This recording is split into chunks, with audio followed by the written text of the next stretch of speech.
Thank you, everybody. So kind of what I wanted to start off with, which is kind of what Beth did, is an introduction to myself. Just a little bit about me. I was born in Florida, and in 2005 I moved to Texas, and that's where I went and did my undergraduate degree at Texas Christian University in Fort Worth. And then I came here to the athletic training program, and this is my first year here at A.T. Still University. And just kind of a little bit of a brief thing before the presentation kind of starts. I want to try and make this as informal as possible, more of an open forum for everybody to kind of talk and ask any questions that they have of me or of anything about the topic. So here's just kind of a little bit of a more kind of questions that I'll answer that are typical questions that kind of come about to try and break the ice a little bit.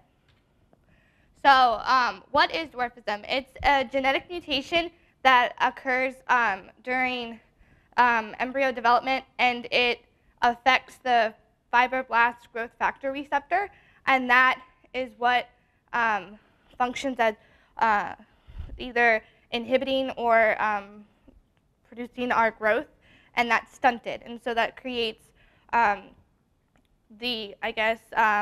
shorter height in dwarfs. And typically in the height ranges anywhere from 2'8" to 4'8", and with my kind of dwarfism, typically 4 feet is where the average height kind of falls as. And achondroplasia dwarfism is what I have, and it's the most common type of dwarfism among the whole kind of spectrum. And it's a genetic mutation, like I said before, that results in an average-sized torso, but abnormally short limbs, so arms and legs. And some other types of dwarfism include spondyloepiphyseal dysplasia congenita, dystrophic dysplasia, pseudoachondroplasia, hypoachondroplasia, and osteogenesis imperfecta. Now I know that's a lot of words.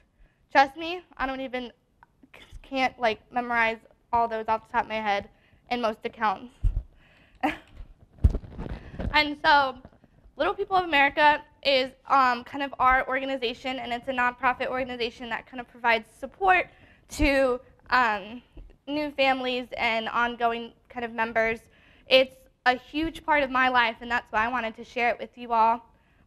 There's support on the national, district, and local level, just kind of how other kind of groups have their own organization with their disciplines. And so here in Phoenix, it's District 10 and Chapter 1. So, and they have national conferences every year. And so this past year, it was held in Washington, D.C. And this upcoming year, it will be held in San Diego. And as some of you know, but most of you, I'm sure maybe didn't, October was Dwarfism Awareness Month. And so this was a huge thing for our organization. This just kind of really got started within the past few years, and last year it was a big deal for us because we were able to have it publicly displayed and announced in Times Square in New York, so during the month of October. And so it's typically a time where just kind of like this, people spread awareness about what dwarfism is. I love it because it's a time where it kind of sets an open environment to be able to talk about it, because it's something where I have no hesitation talking about, whereas sometimes with other people, it really depends on who you come encounter with. And so here are some kind of frequently asked questions that people come up with, but proper terminology. So correct terms would be dwarf, little person, LP, or someone of short stature. Midget is not an acceptable word, even though it sometimes is still used in society. And other kind of derogatory terms or demeaning terms that reference to our stature. Something that the M word. So how it kind of came about is that it dates back a really long time, and it was used for people who performed in the circus or did kind of different events for public amusement, and it's still sometimes used in that way, unfortunately. In today's society, it is considered derogatory, although you will sometimes come across people that don't and will use the word, but again, won't use it in the best of light. So I always get this question, is anyone in my family little? And no, and that's actually more common than you would think. And my brother, he's actually 6'4", so I always joke that he got the height of the family. So, and then another question I get is, can I have children? And I can. And so the achondroplasia, the gene, is an autosomal dominant gene. And so if I marry another person who has the same kind of dwarfism that I have a 50% chance that that child will be a dwarf, 25% chance average height, and 25% double dominant, which typically occurs in death after birth, unfortunately. And so this is also another reason why many couples end up adopting, because it is difficult to have a child. And with different types of dwarfism, it may be even more difficult to conceive. And then if I were to have an average height spouse, then it's a 50-50 chance. So another thing that kind of comes with our condition is surgeries. And so a common thing with achondroplasia dwarfs is spinal stenosis. And so when I was a baby, because our mental foramen is so, or foramen magnum, excuse me, is so small, they have to go in and end up widening it. And the same thing with my back, having a laminectomy to make the spinal cord more wide, excuse me, to relieve symptoms that typically people may be having. Usually these surgeries happen, I want to say when people are typically younger, but it can happen again when they're older. And sometimes people, I've been lucky enough to only have to go through the surgery once. Some people have to go back in to get back surgery a second time. Another common surgery is correcting bow leg, our bow leg in nature, in our legs. Typically, that'll happen and start causing people pain when they walk or when they do activity. So it varies with a lot of people. Some people get lucked out and don't have to have anything, and some people have to have multiple. So that's something that kind of goes along with dwarfism. Excuse me. And people ask what it was like growing up. You know, everyone has their own different experiences. I would say I feel like mine got better as I got older. It was definitely difficult in elementary school. And also I was just a very shy person. So, you know, obviously people tease and people bully. And looking back was like, I laugh at it. But it was difficult at the time. You know, now I find it funny because even when I go out with friends, they'll notice people staring more than I will, because it doesn't faze me half the time, or it won't bother me. There are things that will bother me, and I'll go address them if if the situation is, what it is. But it's just, I don't know, it's just something that I've kind of grown to accept. And if honestly I'd kept the situation, or have the time to be able to educate people, then I would like doing that too. So, but what questions do you all have, or questions off of what I discussed? Just a quick question, I'm not even sure how to ask it, but the stenosis, is that part of dwarfism, or is that because of the activity that afterward, is the walking and moving? That's because of dwarfism. So because of how our bones are shaped, so to speak, we have a very narrow spinal column. But more with the bow-leggedness, it's more of something that kind of gets worse over time. So as we start walking, that degree can get worse and then can lead to surgery. But the other two surgeries are more of that is something you're born with, and it can obviously get worse over time, but it's not necessarily associated with activity. And I've had instances where if the scar tissue kind of reforms, it can kind of create symptoms again, and so that could be another reason that you would have to go into surgery to get that taken care of and cleaned out. So, Susie? Athletic training in itself it has a physical nature, so I just wanted to know if you could share what challenges you've had working in that profession, or any unique You know, it's one of those things where I think I may know one other person who's in it, and it's not obviously something that many people get into. But, you know, with everything I do, I have to adapt, you know, and that's part of my, I don't know, nature, and honestly, it's like, I don't think twice about doing something differently than everybody else. But it is tough, especially with the physical demand of it, and I just find ways around it.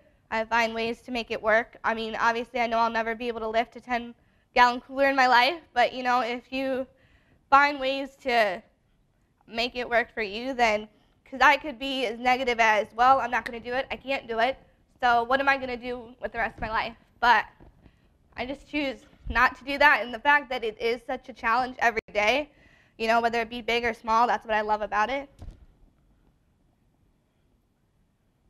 Yeah? So do you think of like the normal things that you change every day? Do you make a list of those so that you can help others? Is that part of Little People what you do, or is those some resources you find? So like maybe when you got your car retrofitted, I mean, can you give us some examples like that? Daily examples that of what I've changed?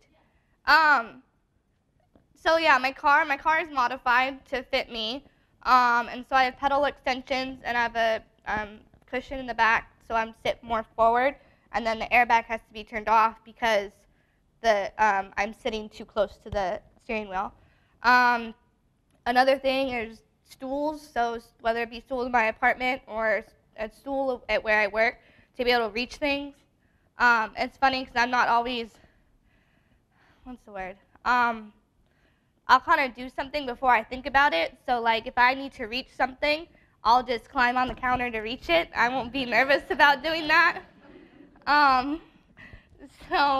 Other things would be, I mean, just making things accommodative to me. Like I said, it's so normal of me to just think that way that it doesn't like stick out in my brain that may not be how other people do things.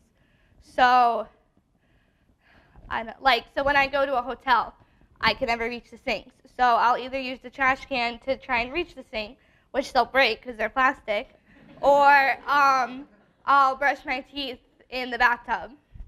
That's always a funny thing. So at the conventions, they actually provide everybody with a stool and with like a dressing stick to be able to reach like a light switch or the elevator, you know, keys or something like that.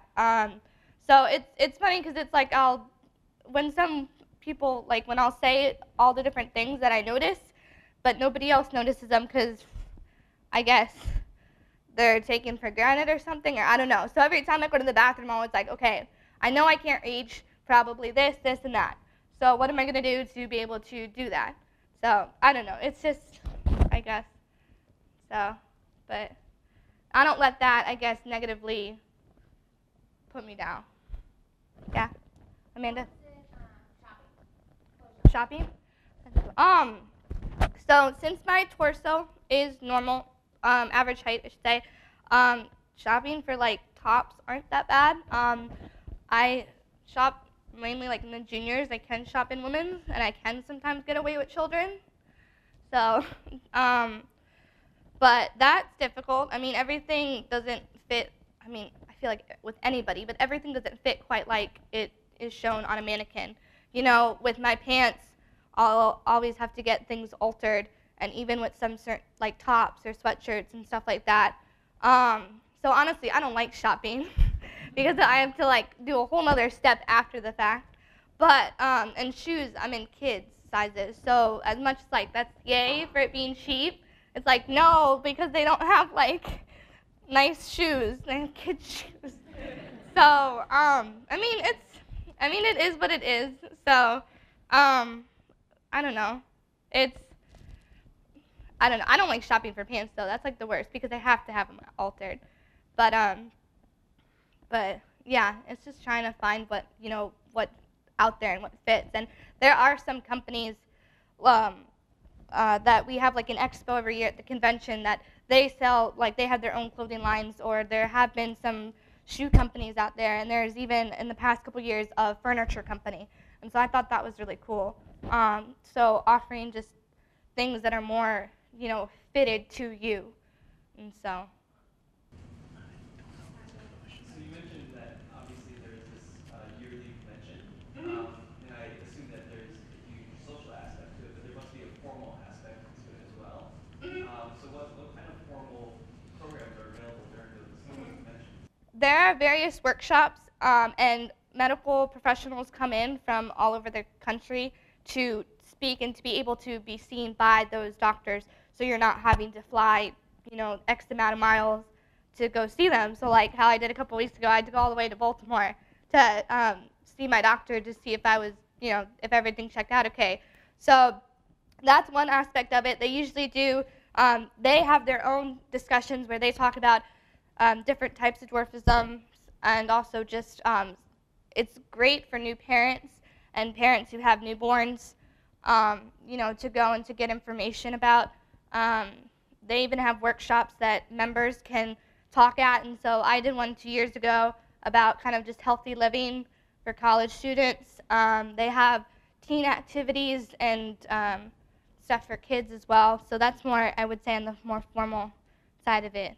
I mean, they do have social outings and stuff like that, but.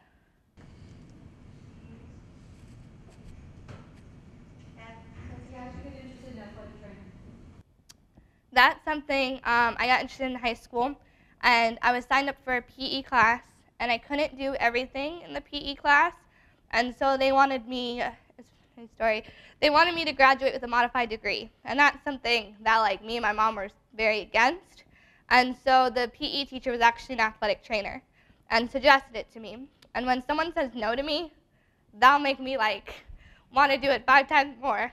So that's how I got into it, and then I went to a summer camp that was hosted by TCU and SMU, and that's how I kind of really knew that that's what I wanted to do.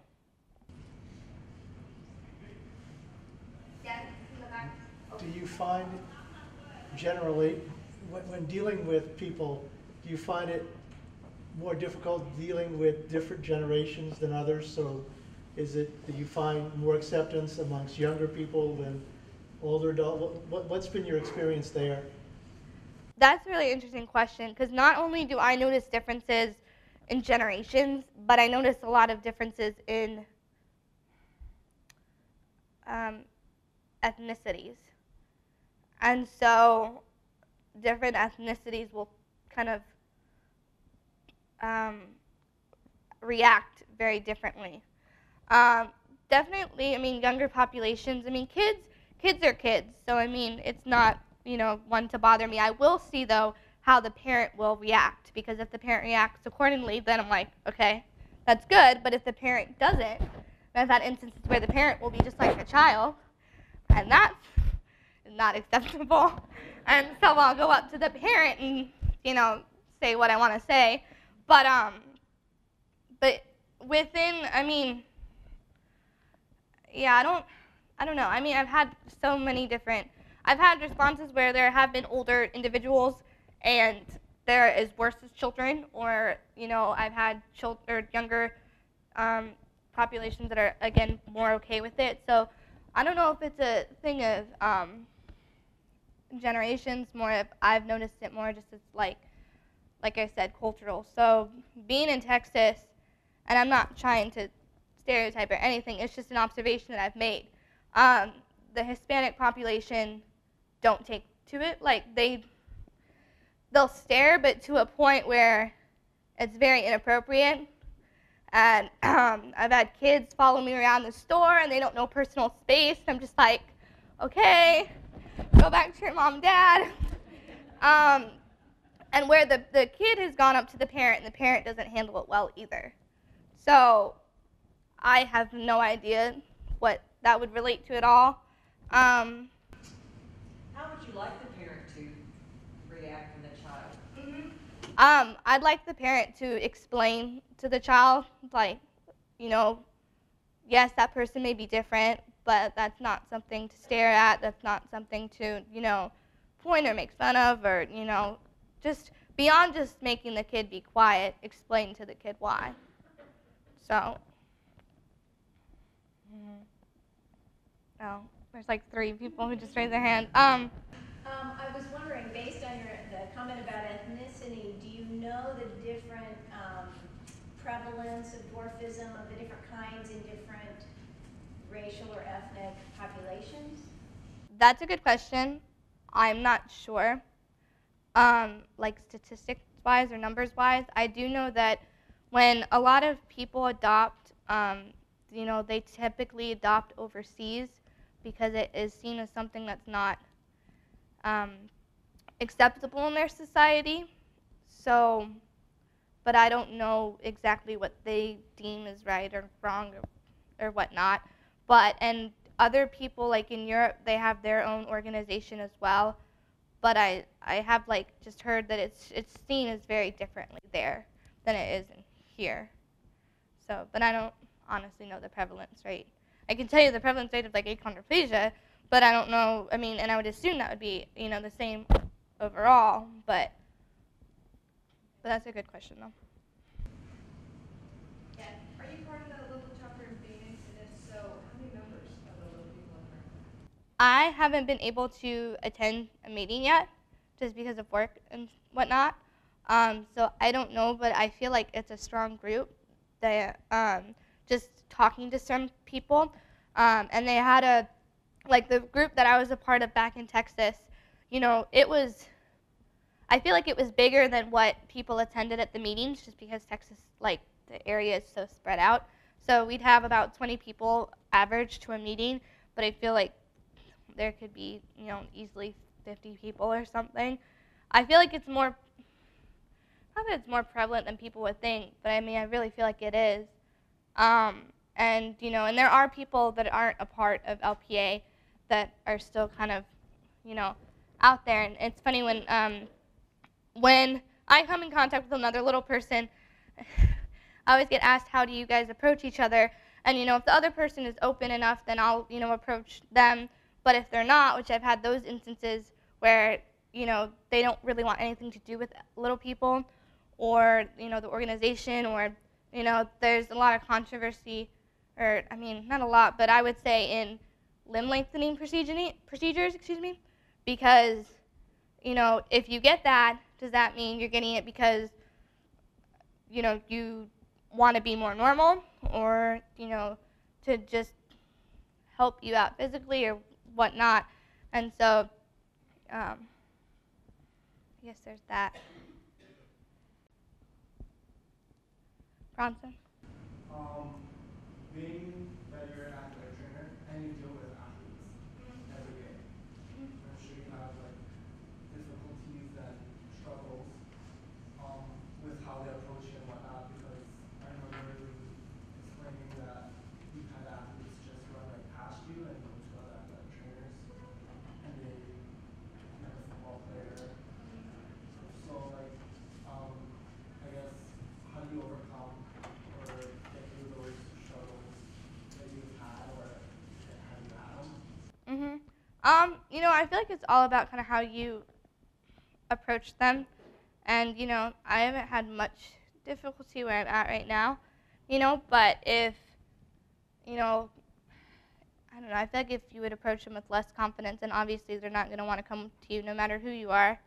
But, once I start, letting them know, like, I'm just the same as you, they usually will get over that, and I kind of have to explain to them sometimes, yeah, I may be small, but I can still do that, or I can still, stretch you or do a treatment on you or what have you.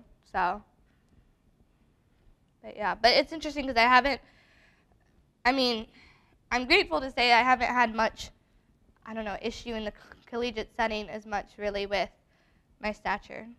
So, it's just the athlete's reactions, so. As healthcare providers, seeing things from your side, what things would you advise us, especially our young folks here today, when they are in situations where they would feel uncomfortable, and how is the best to approach someone who might be different than they are for whatever the reason is? And are there any particular people in your past, it doesn't have to be a healthcare provider, who really did things in a way that you thought was wonderful, that you you respect. Just approaching me like you would anybody else. I mean, obviously I know I'll have a longer medical history, but, you know, I've had doctors where, you know, it's interesting because they don't know anything about me. And I mean, that's fine, but they almost seem hesitant to ask or to, you know, to try and figure out what's going on. And that's something I guess, don't like. So, you know, just really treating me as I would be any other individual, excuse me. So I would suggest that would be the best thing. Does that answer your question? Yeah, and is there anybody particularly who in your life played a role in your healthcare or that gave you some feeling of confidence and that maybe inspired you or would inspire us to say, hey, this is the right way to do things? You mentioned, obviously, looking at your history and making sure that you give time for more detailed history, ask questions, any other things that you could offer? And it's okay if you can't, it's more than that. No, a doctor that, you know, that I feel like sort of, you know, sets the, like, has inspired me to do what I'm, you know, doing and to show that it's not impossible is my orthopedic doctor is also a little person. And so that's not something that I guess you would maybe assume or think could happen. And so seeing that he's done that and he, you know, can operate on anybody just like anybody else with his own modifications, obviously, that's definitely showed me that, yes, I can get in the professional, you know, field. But I'm trying to think of, I don't know exactly how else to answer your question, though.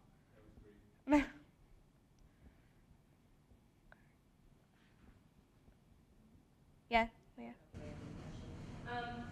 What do you think about, like, I know sometimes we're at home and we're like watching TV, so what do you think about like the little couple or the little people? Do you like appreciate that people have taken the time to like kind of, you know, look at other groups of people so that when you're watching TV, it's like, oh, that's an type of people or people that you can't see? Yes, in those instances with those shows I do.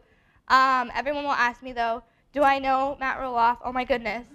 And there are other little people out there. I am not dating the son. Goodness, guys, no. But yeah, no, I do appreciate those. Honestly, I don't watch it. No offense to the show, but when Little People Big World first came out, it's like, that's my life. Why am I watching it? So, but no, those are great shows. And I know we had the conversation too, like, you know, seeing little people be opened in that light versus more of a negative light. And so, no, I think it's great because I have had people come up to me, you know, and say, oh, I watched the show and it's a great show. And, you know, they may have questions from it or they may obviously ask, do I know them and stuff. And they've come to conventions and filmed and I'm like, oh, that's cool, bye. You know, I mean, and not like, it's just, I guess I don't see the glitz and glamour of it. But, I mean, it is really great for, you know, for people to be able to see that and be exposed to that, you know, versus the more negative light, you know, is there's been recent, like a huge kind of blow up in the LPA world because I don't think really everybody really knew this, but the VMA performance, everybody was talking about Robin Thicke and Miley Cyrus. Well, they were talking about that. We were talking about all the bears and the performers in the performance were little people. And people were outraged by that. And then Miley Cyrus went on to have some of them, you know, perform in her tour and whatnot. And so that's something where, you know, there'll be little people taking the side of, that's great, you know, that's, you know, is obviously a great job or career or whatever, but you're not being shown in the best way. You know, it's almost kind of like you're being made fun of publicly. And that's how people are going to, you know, see you if you're going to be presented as that. You know, or dressing up as an elf or what other holiday thing, or a leprechaun or something like that. So that was just an interesting thing that came to our media attention, at least this past few months. So. you mentioned the limb lengthening. Now, is that, I know with the deaf community, there's a faction that does not like their children to have the hearing corrected because that's the community and that's part of who they are. Is there a similar cynicism or concern for little people? There is. You know, I don't know how many people are for and against it. I know it was something that I was, because you have to have it during its like time frame of when you're growing, and I know it was something that was brought to my attention. And when my parents said that and sat me down with the doctor, I cried because I thought like they're trying to change who I am. So I mean, I definitely believe that there is, because it's like, I don't want to change who I am, and I've seen people who've had it, and they still look like a dwarf.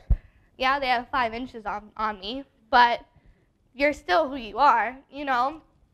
And you know, and there are people who get it for, you know, good reasons, but I have known people who've gotten it because their parents wanted them to get it, you know, for that purpose. And so, I don't know.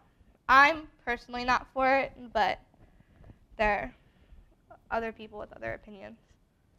What's like prognosis and like the success rates of the I don't. That's a great question. I don't know, but I do know just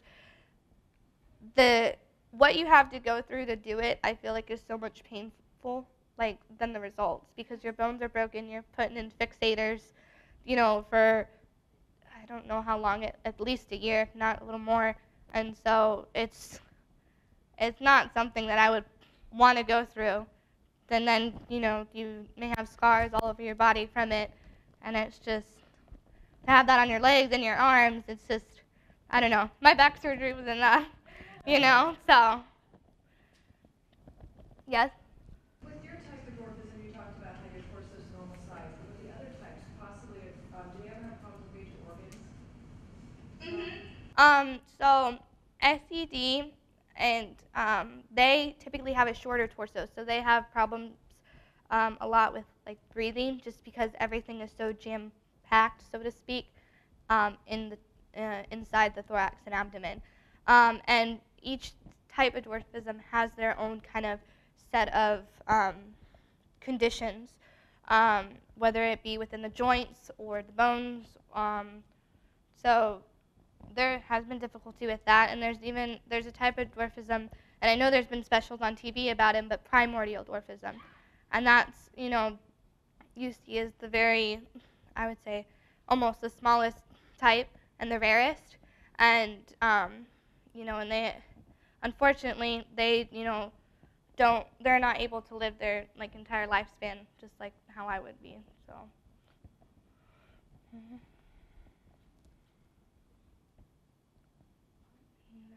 All right, thank you, Jessica. You're welcome.